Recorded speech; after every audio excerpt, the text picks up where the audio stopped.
Je note quand même un certain nombre de demandes dans l'opinion publique, très majoritaires et exprimées de façon permanente dans les sondages. La mise en place d'un État plus modeste. Rappelez que c'est une des promesses que nous avons entendues dans la campagne présidentielle. Ça continue à être demandé, qu'on retrouve au niveau de nos responsables, dans leur mode de vie, dans leur façon d'être, dans leur façon d'agir, quelque chose qui ressemble plus à la façon dont vivent les citoyens de la base. Mise en place d'un État plus modeste. Je me rappelle un soir, j'étais avec des collègues à Copenhague, dans un restaurant. Il y avait un restaurant qui était assez couru, et il y avait plusieurs tables libres. Arrivent en vélo 3 ou 4 personnes. L'une de ces 3 ou 4 personnes était le Premier ministre en exercice. Déjà, c'est assez rigolo de voir arriver un Premier ministre à vélo et sans garde du corps. Et il demande s'il y a de la place. Et le patron leur dit non, il n'y a pas de place, tout est plein. Alors il montre une table libre, on leur dit non, le reste est réservé, si vous voulez attendre au bar. Et le Premier ministre et ses amis ont attendu 3 quarts d'heure qu'une table se libéra. Je me disais quand même, imaginez une situation pareille en France. Quel est le restaurateur qui aurait fait ça? Et quel est le Premier ministre qui aurait dit d'accord, on va au bar? Donc, bon, un État plus modeste. L'interdiction du cumul des mandats, vieille demande de l'opinion publique, alors on lui en cède un petit peu plus chaque fois, hein, on lui donne un peu moins de cumul des mandats, mais la formule une fonction, un homme, un mandat, un homme ou une femme, un mandat, continue à avoir les préférences des Français. Comme je vous signale, c'est la réalité dans tous les grands pays du monde. Aller dire aux Américains qu'on pourrait être maire de Chicago et en même temps membre du Congrès, les gens penseraient qu'on est devenu fou, tellement c'est compliqué de gérer une grande ville. Bon, interdiction du cumul des mandats. L'ouverture du personnel politique, là aussi c'est un sujet où on pourrait débattre tout l'après-midi, l'ouverture du personnel politique aux catégories sous-représentées, les femmes d'abord, hein, vous avez vu qu'on est encore loin du compte dans un pays comme la France, aux femmes, aux jeunes. Il faut souvent attendre longtemps pour entrer dans la carrière politique, aux minorités visibles, comme on dit maintenant, et aux beurs notamment, aux catégories sociales défavorisées. Bon, c'est des vieilles histoires, mais c'est des vieilles histoires qui sont toujours là parce que le système ne s'est pas transformé. La revalorisation des pouvoirs du Parlement, je signale ça, les Français, les citoyens français d'aujourd'hui demandent toujours cela, tout en étant très critiques envers les députés. Ils sont favorables à un rééquilibrage des pouvoirs avec un Parlement qui joue un rôle plus important, développement aussi du pouvoir des régions, et puis une augmentation des procédures d'information et de participation des citoyens. Là, les Français demandent de tout, des référendums locaux, des comités de quartier, des assemblées de compte-rendu de mandat, des échanges par Internet, des rencontres avec la population, bref. Je le disais, combien j'ai 3-4 minutes encore, mon cher Président? Je le disais, dans le rejet, la méfiance ou la défiance à l'égard de toutes les institutions, de tous les organismes collectifs, il y a une glorieuse exception. Et je ne suis pas mécontent de dire ça devant vous, parce que, voilà, c'est plus difficile d'aller faire ce numéro que je viens de faire devant les partis, les parlements ou les églises. Mais ce qui échappe à l'opprobre généralisé, c'est les associations. Bonnes opinions sur les associations en France, 95%. Genre référendum dans les démocraties africaines. Les Français aiment leurs associations. Chaque fois, regardez dans les enquêtes, chaque fois qu'il y a un problème, et on dit à qui vous feriez confiance pour régler ce problème. Ce qui vient pratiquement toujours en tête, c'est les associations. Le mouvement associatif est valorisé par les Français.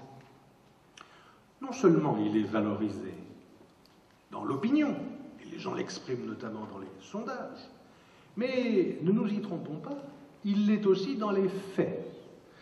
Il y a un observatoire des associations qui existe dans mon institution universitaire préférée à Sciences Po. Cet observatoire des associations montre que depuis 1945, il n'y a jamais eu autant d'associations en France. Il n'y a jamais eu, chaque jour, chaque semaine, chaque mois, autant de réunions d'associations en France. Alors ça se voit moins parce que les grandes institutions traditionnelles associatives, je ne sais pas si vous vous considérez comme telles, j'en sais rien. En tout cas, celles-là, elles sont toujours aussi visibles, parfois un peu moins, parce qu'elles ne se sont pas obligées toujours à un renouvellement de leur personnel dirigeant, de leurs pratiques, de leur mode de communication. Et du coup, on a le sentiment qu'elles sont un peu en perte de vitesse. Combien je n'ai pas rencontré de présidents d'associations qui m'aient dit « Ah, vous savez, Kérol, après nous, après notre génération, il n'y a personne, ça ne les intéresse pas. » Non, ça n'est pas vrai. La preuve, c'est qu'il y a plus de réunions que jamais d'associations. Des associations qui se créent sur des problèmes du jour, sur des problèmes locaux, qui se battent tant que leur problème du moment n'est pas réglé, et qui éventuellement réexisteront sous une autre forme, sous un autre problème. Mais on les voit moins, c'est plus ces grandes institutions nationales, régionales, reconnues.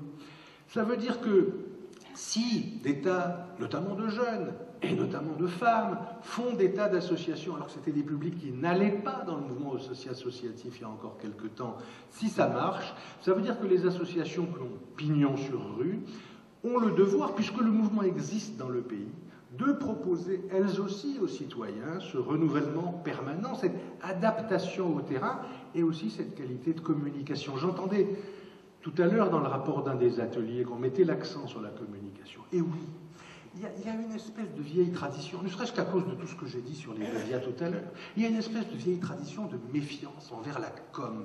Ah, c'est de la com. On n'aime pas avoir le sentiment qu'on va faire le trottoir. Quand on fait des choses sérieuses, des choses bien, notamment dans l'humanitaire, dans le social, on va quand même pas aller vendre ça, inventer des événements pour faire venir les journalistes. Eh bien, si, il faut communiquer. Et si communiquer, c'est raconter des histoires personnelles, raccrochées à des histoires individuelles, s'il faut raconter des histoires, s'il faut le faire avec un peu d'émotion, je dirais, allez, tant pis. Faisons-le, faites-le, puisque c'est ça qui permettra de franchir la barrière médiatique. Et puisqu'il y a une attente du public envers le mouvement associatif, il faut que les uns et les autres sachent prendre ces canaux-là aussi pour intéresser tout le monde. Alors, j'avais envie maintenant de faire un développement à partir de la période actuelle et de la retraite, j'ai pas le temps. Sur les Français, les citoyens et la réforme, je voudrais dire simplement ceci. Pour résumer ce que j'aurais essayé de vous dire.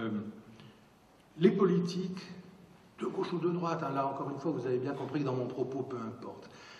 Les politiques se plaignent souvent des citoyens sur le thème c'est impossible de gouverner ce pays, ils n'acceptent aucune réforme, on ne peut rien changer.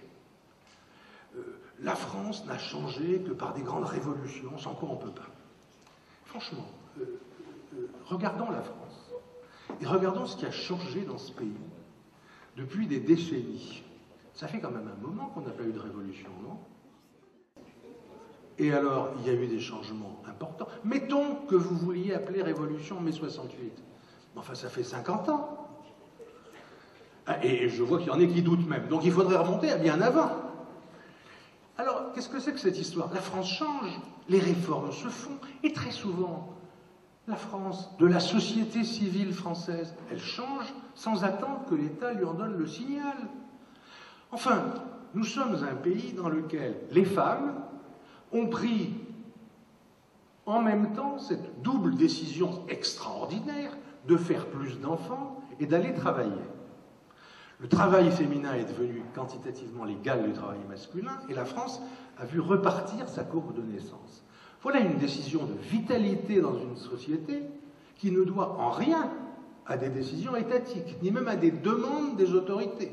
Pas le moindre changement de la politique familiale, pas le moindre incitation. La société a changé. Regardez combien notre société rurale a changé, combien nos agriculteurs sont devenus des chefs d'entreprise branchés sur leur ordinateur et sur les cours de Bruxelles, y compris celles de leurs subventions, jour après jour. La société française se modernise, elle change.